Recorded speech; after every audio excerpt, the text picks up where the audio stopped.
magandang araw po mga Kapinoy. Kamusta po kayo? Umaga, tanghali, hapon, gabi. Kahit saan parte ng mundo kayo ngayon nandun, ano? Ngayon po ay araw ng Lunes. Happy Monday! Lunes, February 24 ba? Yes. Hirap na ito makatanda, ano? Alright, February 24, alas 7 ng umaga. Papasok ng trabaho. Okay, so kamusta po kayo dyan? Simula ng linggo. Ano? At may napansin ako, ano, mukhang ito pong ito pag-usapan natin itong pagpa-file ni Sara Duterte ng certiorari at prohibition sa Supreme Court. Ano? Naisip ko mukhang ninenervyos na itong si Sara, no. Mukhang they are in the verge of collapsing talaga, no. At mukhang ang tawag dito, sila ay kung ano-ano na ang ginagawa para mapigilan lamang ang impeachment, ano. At nagmukhang din, dumadami talaga ang clamor to start the impeachment. Pero mukhang itong si Chis Escudero ay hindi pa rin talagang natitinag sa kanyang paniniwala na hindi dapat magsimula agad ang impeachment, no? Despite the fact na marami nang nagka-clamor talaga for impeachment, ano. Ngayon, ang itinuturo naman niya, hindi daw sila magsisimula ng impeachment until and unless the president himself will call for a special session, ano. Well, hindi natin alam, ano, we are not a constitutionalist, pero I don't think kailangan humingi ng special session ang presidente, kasi po sa konstitusyon natin, ang special session is only needed for legislative purposes. Ito pong tinatawag nating impeachment is not a legislative purpose, ano. Ito po ay hindi even kasama sa provisions ng legislative. Ito po ay under, kung hindi ako nagkakamali, ito ay nasa Public Accountability of Officers ng ating Constitution, ano?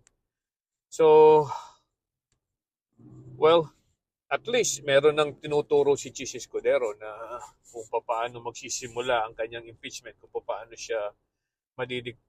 siya mapupuwersa. At iyon sa pamamagitan ng presidente calling for a special session, ano. At any rate, so yes, itong si Sara Duterte, ano, nag-file ng prohibition, ano, at certiorari sa Supreme Court para sinasabing ito daw ang Kongreso or ang Kamara, House of Representatives, ay lumabi sa kanilang power, ano, when they filed the impeachment. Or even, medyo ito daw si Sara Duterte, ang Kongreso or ang House of Representatives ay dapat tumigil dahil mali daw ang ginawa. Okay? So, may mga prohibition at certiorari po, ano. At akala ko ba itong si Sara Duterte ay medyo hindi naman ninenervyos. Alam niyo, di ba, sabi niya mas masakit pa daw ang iwanan ng jowa o ng boyfriend o ng girlfriend kesa ma-impeach. Right? Di ba? Pero ngayon, mukhang nag-aalala siya. Ano? Nasaan yung kanyang pa-cool effect during that time na siya nagbigay ng press conference, ano? When the House of Representatives filed the appropriate impeachment complaint sa Senado. Right? Nagbigay siya ng tawag ito ng press conference, ano? Cool, diba? Ngayon, ano nangyari? Pinapatigil niya. Bakit? Kasi ninenervyos na po, ano? Mukhang ang clamor talaga ng mga tao ngayon ay simula na ang impeachment. Ano? Simula na ang impeachment at na pinipuwersa na ang Senado na mag-file, na simulan na ang impeachment trial. Okay? So makikita mo talaga na gusto na ng tao na malaman ng totoo kung ano ba talaga yan. Ano? Although alam naman natin na ang impeachment trial is not actually hindi yan malapit sa Philippine courts. Ano? Yung pong mga batas diyan, ng rules ng impeachment rules talaga, ang evidence, ano lang po yan, sinusundan nila yung rules ng rules of court. Pero suppletory lang, hindi po talaga yan kailangan ng mahigpit na pagsunod ng ebidensya, no? Alam naman natin ang impeachment is a what? It is a political exercise, ano? So kung marami kang politics, laging yung addition, ano? So kung marami kang kasama sa Senado, baka ma-acquit itong si Sara Duterte, ano? Paramihan lang yan ng kaibigan doon sa Senado. Hindi naman talaga yan tinginan, ano? Ang nangyayari lang po kasi, yung pong impeachment trial is tawag dito, public trial ang tinatawag natin. Lahat naman po ay public trial, lahat ng trial, ano? Pero yan po ay public trial in a way na marami po ang nanonood, nasa TV yan, ano? Local TV, internet, ako. So makikita ng mga tao kung ano talaga ang nangyari at yun po ang ayaw ng mga politiko, lalo-lalo na ito si Sara Duterte. Kaya ayaw niyang sumagot sa mga tanong sa Kongreso o sa Senado o sa House of Representatives. Kasi hindi niya alam kung ano isasagot. Ang gusto niya sumagot ay private. Hindi naman niya po pwedeng sabihin yun, ano?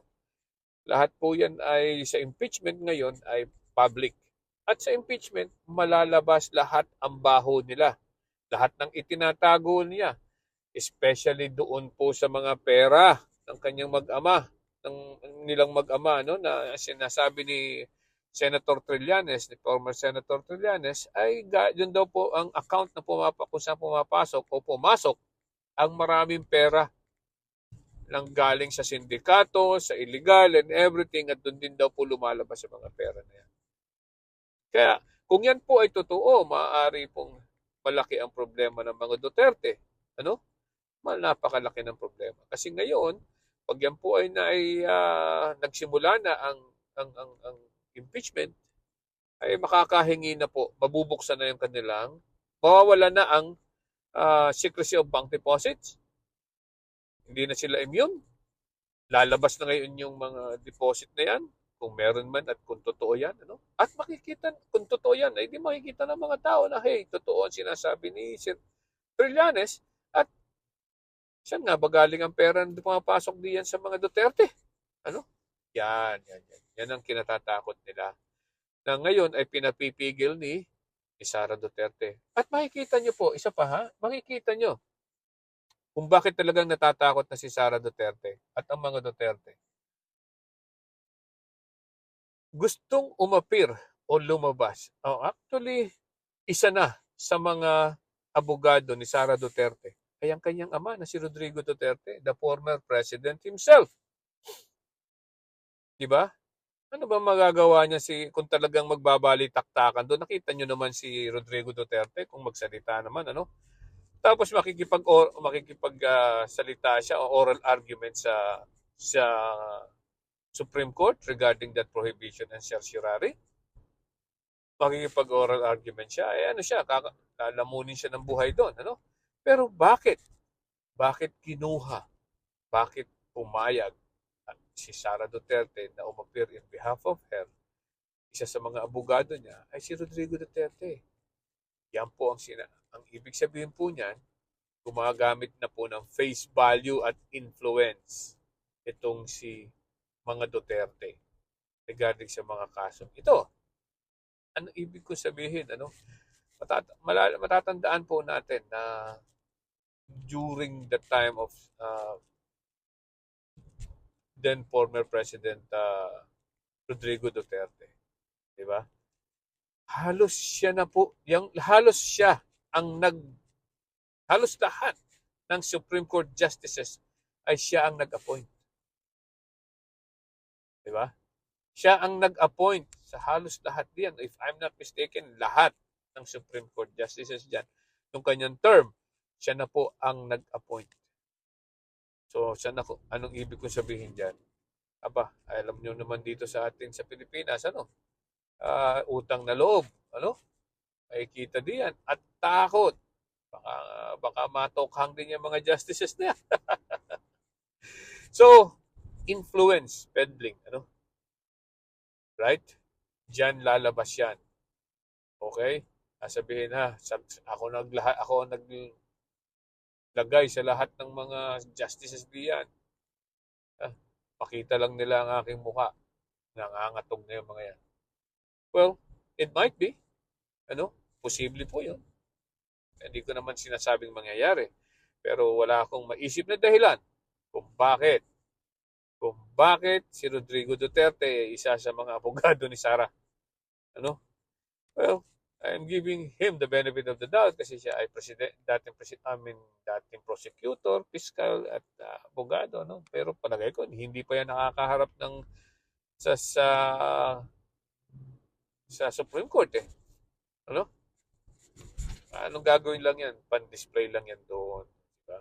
Yun po yan. So, makikita nyo talaga kung how desperate the Dutertes are right now. So, maaaring ginagawa na talaga nila ang lahat na magagawa nila to regain power, to regain the position sa Pilipinas, ngayon nakita ko lang sa nabalitaan ko na talaga namang kung ano-ano na namang news publication ang ginagawa ni Rodrigo Duterte, naniniwala pa ba sa kanya ngayon? Naniniwala pa ba? I don't know. Pero lahat ng paninira na ginagawa sa administrasyon ngayon, although alam naman natin na marami naman talagang kasiraan ng administrasyon ngayon, pero ang kasiraan ay binibigay ni Rodrigo Duterte ay mukhang fabrication lahat, So, kung maaari, huwag na po tayo maniwala dyan sa mga yan. Okay, so, abangan natin ang susunod na kabanata dito dahil mukhang matatapos na yung itong palang i-final na mandamos sa Supreme Court. Mandamos naman po ito, compelling the Senate to act on the impeachment complaint right away ay matatapos na po yung 10 araw. So, most probably, baka sasagot na diyan, ang Office of Solicitor General in behalf of the Senate regarding that complaint, that mandamus complaint. Okay? So, malaman natin. Alright? Bye-bye!